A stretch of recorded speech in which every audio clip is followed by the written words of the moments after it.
Does it feel? You think that we have at least all the bad news is more or less priced in? Are you all more happy shoppers, active shoppers? Well, I think let's break it into two parts.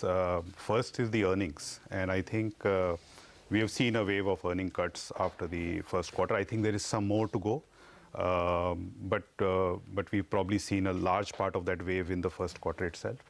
I think where the comfort is coming from is really the valuations, and with the valuations being at 10-year average or close to 10-year average, and with the bond yields where they are in terms of the Indian bond yields as well as the global bond yields, I think there is comfort on the valuations more than comfort on earnings.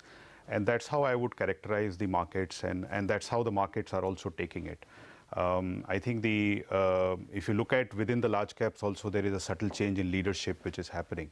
So right now it's a tussle between what is the right valuation and whether we are at the fair valuation given the bond yields have come down. And I think that is where the comfort is coming from. And that's why you're seeing markets kind of range bound at these levels. Okay. Rahul, hi, good morning. The issue is we're looking at the Nifty, right? But the broader market has seen so much damage. Any signs of recovery? I think valuation-wise, it's no longer a problem like it was in 2017. But there are other problems, of course. But you think good time to buy into the broader market? I think so. I think the large cap space, as I was saying, within the large cap space, you can see that the leadership is seeing some amount of change. We have seen corporate banks come into their own this year.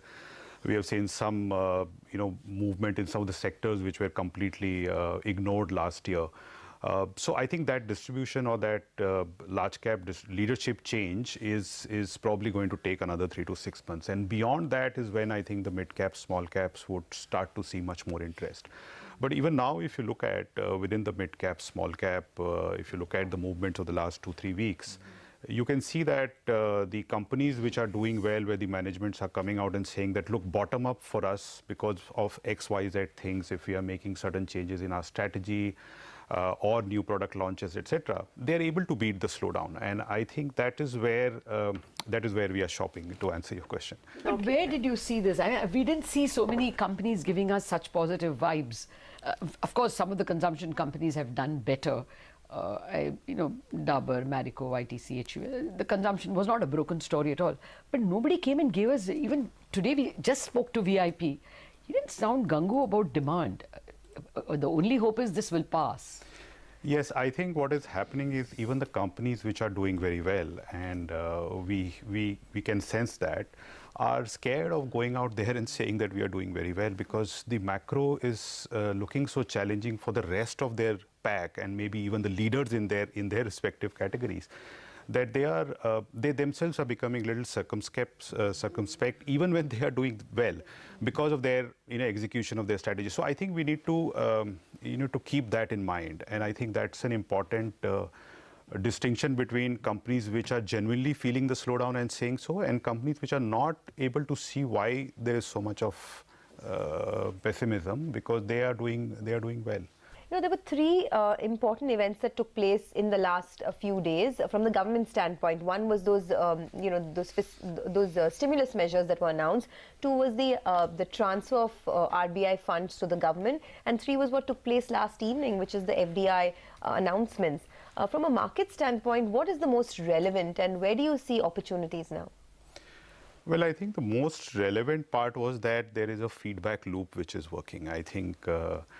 And that you could see more of the same in different sectors. So we already know that there is something cooking in the real estate sector. So I think the feedback loop is very important. The second thing which I would say for the market which is important is that these are comprehensive steps. So even when they are talking about taking care of the liquidity, they are trying multiple things to make sure that liquidity in the system kind of improves. So they are not relying on one measure. They are relying on 4 or 5 different steps to tackle one problem.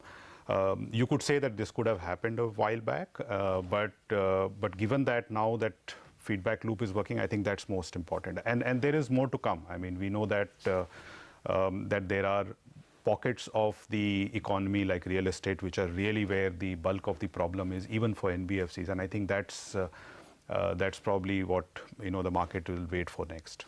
You spoke about NBFCs. That was my next question.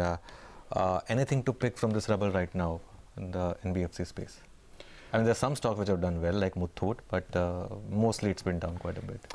Yes, NBFCs as a space, I think the business model is getting challenged, especially in some of the smaller NBFCs, non-corporate backed. But as I was saying when we were talking about consumption, there are companies out there which are gaining market share in this whole chaos, and when others are vacating, there are companies which are ready to gain market share. There are opportunities. They are not cheap as the rest of the NBFC sector, but I think we would stick to that. Those segments. The other challenge which some of the NBFCs are facing is the end markets are not doing very well, which is the autos and the CVs. So again, you are therefore left with a very narrow set of NBFCs to choose from. Which finance what? Consumer goods? Which ones are you left with?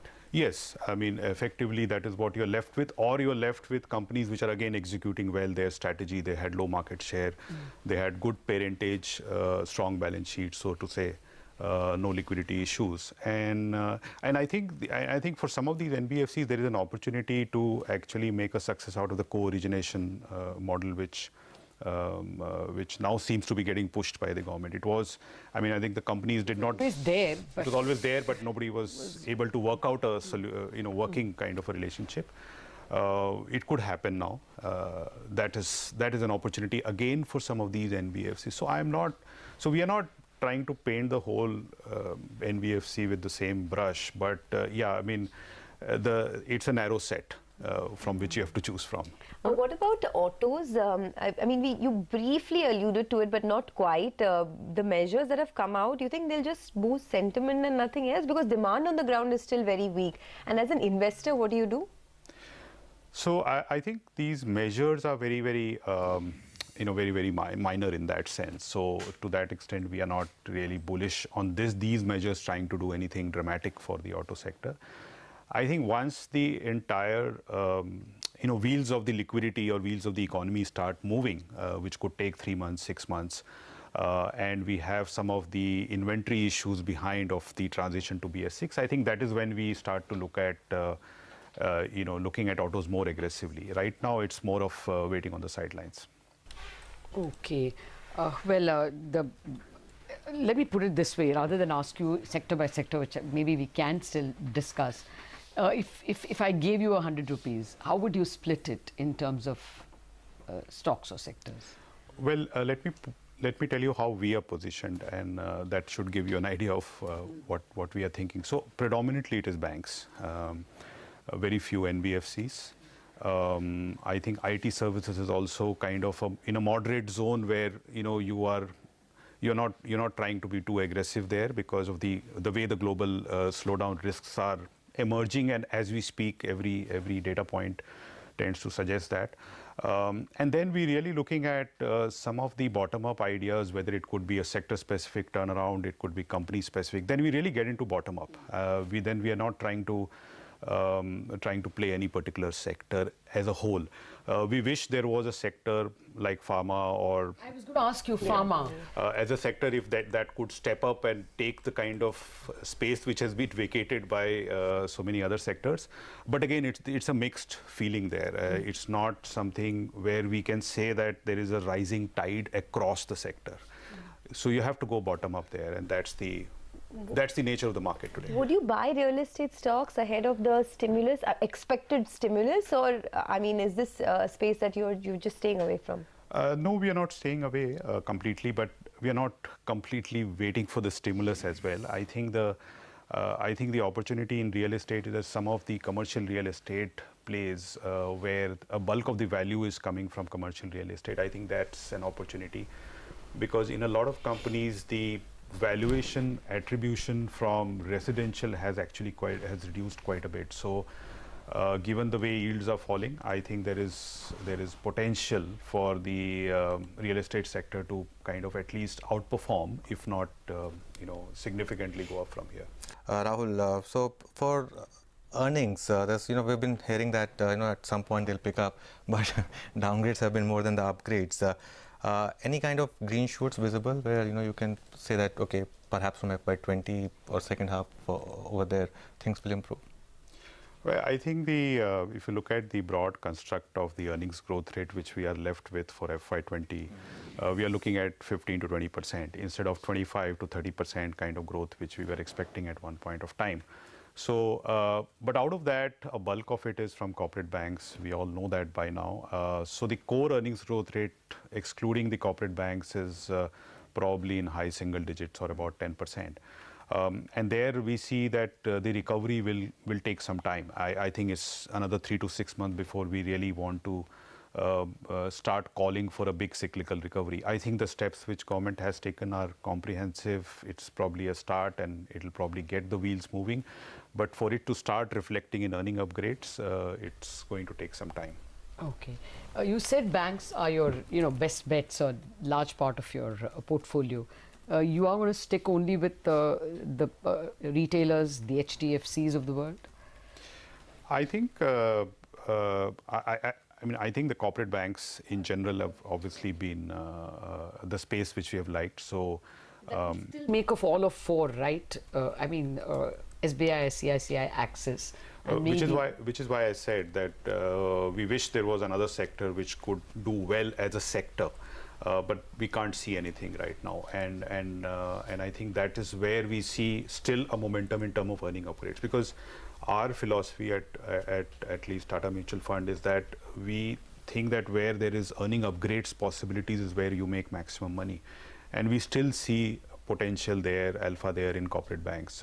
We don't we try to see it in a bottom up way in a lot of other sectors and a lot of other stocks, which is where I mentioned that we are positioned, but banks, corporate banks, the sector is where we see that potential still.